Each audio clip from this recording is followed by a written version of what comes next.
allow me to welcome and invite up to the stage from Mason, Ohio, Daud Malik. Although President Coolidge has known to be called the silent cow, scrolling through his speech archive led me to believe the complete opposite.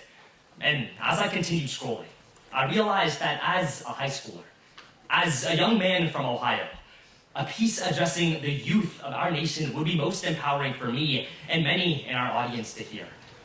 In his 1924 speech, What It Means to Be a Boy Scout, President Calvin Coolidge inspires us to exemplify the best of America within the moral fundamentals of nature, law, and God.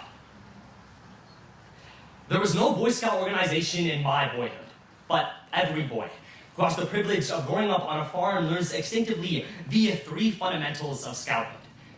The first is a reverence for nature.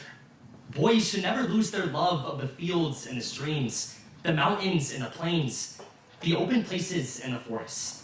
That love will be a priceless possession as your years lengthen out. There is an instructive myth about the giant Antaeus.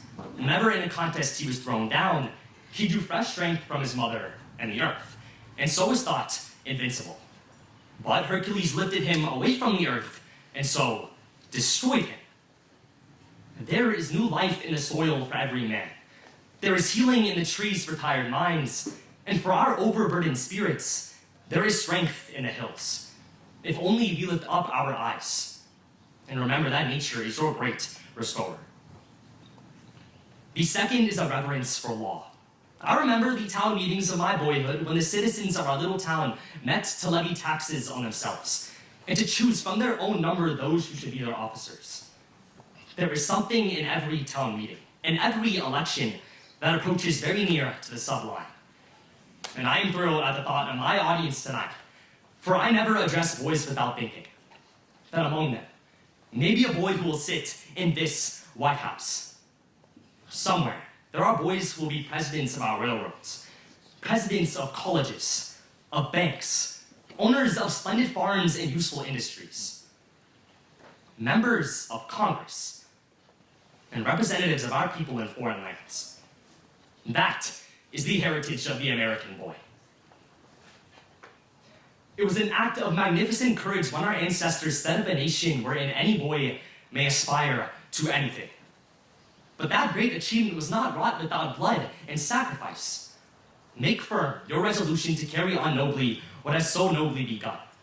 And let this nation, under your influence, be a finer nation.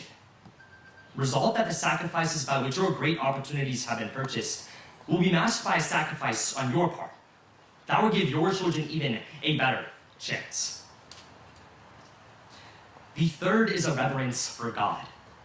It is hard to see how a great man can be an atheist without the sustaining influence of faith in a divine power. We could have little faith in ourselves. We need to feel that behind us is intelligence and love. Doubters do not achieve. Skeptics do not contribute. Cynics do not create. Faith is the great motive power, and no man realizes his full possibilities unless he has the deep conviction that life is eternally important, and that his work, well done, is part of an unending plan. These are not only the fundamentals of the teachings of the Boy Scouts, they are fundamentals of our American institutions. If you will take them with you, if you will be living examples of them abroad, you will make a great contribution toward a better understanding of our country and receive, in return, a better understanding of other countries. For you will find in foreign lands, to a very large extent, exactly what you carry there yourselves.